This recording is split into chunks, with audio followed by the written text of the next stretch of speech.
Bravo au Real Madrid, bravo à Bellingham, bravo à Vini, bravo à Valverde et bravo à Ancelotti. Bravo à Ancelotti.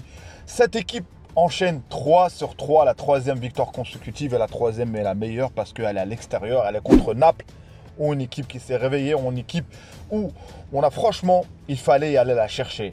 Je préfère un 3-2 qu'un 3-0 où on n'a rien senti. Là, on a senti des choses. On a senti que, franchement, le Real devait puiser dans sa cohésion.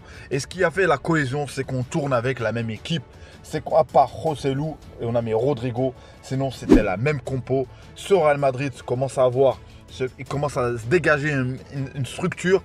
Et j'ai trouvé, franchement, sur la première mi-temps, où on mène 2-1, à part le but encaissé, et je dis, c'est Kepa ça.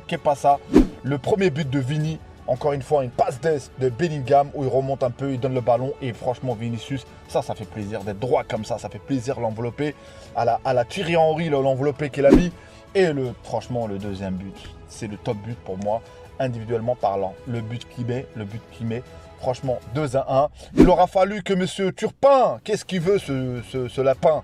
Qu'est-ce qu'il veut le penalty? Mais c'est quoi ça? Il n'y a jamais penalty, que tu veux qu'il mette sa main où? Malgré tout, et c'est ça qui a relancé Naples. Il n'y aurait pas eu ça, les amis. Il n'y a aucune relance de Naples, moi je dirais. On aurait pu gérer le résultat tranquillement, confortablement. Là, on a encaissé le 2-2. Et malgré tout, il y a eu le changement. Ça fait plaisir l'entrée de Modric. Ça m'a fait plaisir. Et le bombasso de Valverde. Le bombasso, il n'y a pas de autogol. Je l'accorde à Valverde, pour moi en tout cas. 3-2, une victoire où, avec de l'expérience, une victoire où la gestion du match de la part d'Ancelotti a été conforme. Et ça fait plaisir. Donc les amis, bienvenue à vous pour ce débrief. Abonnez-vous, commentez, likez. Place au débrief. Donc je commence tout d'abord par ce match-là, où franchement sur les 20 minutes, c'est équilibré, mais nous on a eu la meilleure occasion grâce à Rodrigo. Et juste après ça, le responsable sur ce but, le centre, au cours du jeu, le but qu'on prend. Franchement, le but qu'on prend, ça m'a un peu surpris. La sortie du gardien, qui est pas, attention sur les sorties, il faut s'améliorer. Les sorties, le jeu au pied, sinon sur sa ligne, il est bien. Sur sa ligne, il a fait plein d'arrêts. Je trouve qu'il est fort. Mais il y a un peu de panique quand je le vois prendre le ballon au pied. Mais en tout cas, 1-0. Et juste après, le Real Madrid. Franchement, une équipe solide. Et c'est là où on voit qu'il y a quelque chose qui commence à se dégager. Franchement, sur Real Madrid, là, sur ce match-là, je vais arrêter de dire on va attendre encore. Non, sur ce match-là, tu gagnes à l'extérieur, au Stadio Armando Maradona, et tu joues et tu reviens un partout grâce à une passe d'aise de Bellingham. Et franchement, Vini qui revient bien. Et franchement, le deuxième but, ce mec, faut demander Bellingham. L'assurance tout risque. Tu veux prendre une assurance. Il y a l'option tout risque, il y a l'option Bellingham. Tu es sûr d'être sortir gagnant. Tu es sûr de sortir avec quelque chose. En tout cas, il met le deuxième but. Même lui, il a dansé, il a vibré, il a fait les épaules, la danse des épaules. Il y a de quoi. 2-1. Et franchement, on gère bien. Deuxième mi-temps, ça repart. Et monsieur Turpin, cet arbitre-là, je ne comprends pas pourquoi il arbitre encore les matchs de Ligue des Champions. Là, on a gagné. Hein. C'est pas parce qu'on a gagné. Là, même si on a gagné, il n'y a jamais pénalty sur ça. Il n'y a jamais pénalty. Même les joueurs ont été surpris. Tout le monde a été surpris. C'est grave quand même. Ici, pénalty, il vient, il va la VAR. Paf, pénalty direct, le mec. Ok, 2-2. Et là, on a subi. Carvajal a subi sur ce côté-là. Parce que l'entrée de Mendy, je comprends. Parce que la sortie de Camavinga, parce qu'il a un carton jaune, les amis, Camavinga. Il a un carton jaune, faut pas oublier tout ça. Un carton jaune. Donc, l'entrée de Mendy, que défensivement, bon, fallait gérer. Et à ce moment-là, je disais comment on va s'en sortir. Je pense à un moment donné, vous aussi les amis, parce qu'à un moment donné, ça y allait aux Osimhen qui est très très fort au jeu aérien, qui est très très fort franchement. Mais en tout cas, belle prestation de Rudiger. Et là, tu as le bombasso. Le bombasso, il n'y a pas d'autogol de Valverde. Ça fait plaisir parce que pourquoi? Tout simplement, il a frappé plein de fois sur plusieurs matchs. Et il suffit quand il cadre. Quand il cadre, c'est des poteaux rentrants, voilà. Le bombasso, 3-2. Et à ce moment-là, il fallait gérer, c'est tout. 3-2, tu mènes. Et à ce moment-là, tu fais le changement, tu fais rentrer Ceballos. Bref, il y avait Joselu qui était déjà rentré, la sortie de Rodrigo.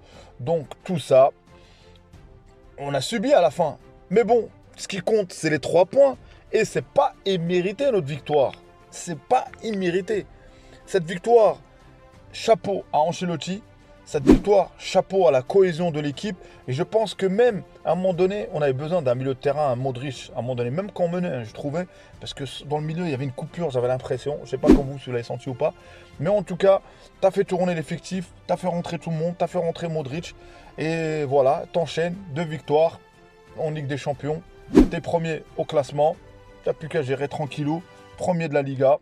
Et franchement, là, l'aventure est en marche. Et là, quand je vois la paire, et franchement, Nacho, encore une fois, il n'a pas de chance sur ça. Tu te dis que à la bas, il a intérêt à être bon. Il a intérêt parce que Nacho a été fort quand même. Faut pas se mentir. Sur le dernier match, c'est le carton rouge. Et sur ce match-là, et Rudiger, il n'y a rien à dire. Rudiger, il a rien lâché sur Osimhen. Il a rien lâché, même s'il s'est fait bousculer. Parfois, lui-même, il a bousculé Osimhen.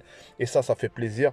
Donc voilà, mon ressenti, le top, sincèrement, le top du top. Pour moi, l'homme de la Ligue des Champions, avant même que le match de demain se joue, c'est Bellingham. Le top, Vinicius te marque son but, ça fait plaisir. Rodrigo, encore une fois, je le mets quand même dans les flops. Parce qu'encore une fois, il me déçoit. Encore une fois, tu dois marquer. Moi, je m'en fous, il doit marquer. Et voilà, que dire de les autres prestations? Ça a été normal, la logique. Carvajal, j'ai pas aimé sa deuxième mi-temps. Je trouve que sa deuxième mi-temps s'est fait beaucoup prendre. Est-ce qu'il y avait pas assez de couverture? Est-ce que Valverde revenait pas assez ou pas? Mais en tout cas, j'ai trouvé que Carvajal, sur la deuxième mi-temps, il y avait moins de...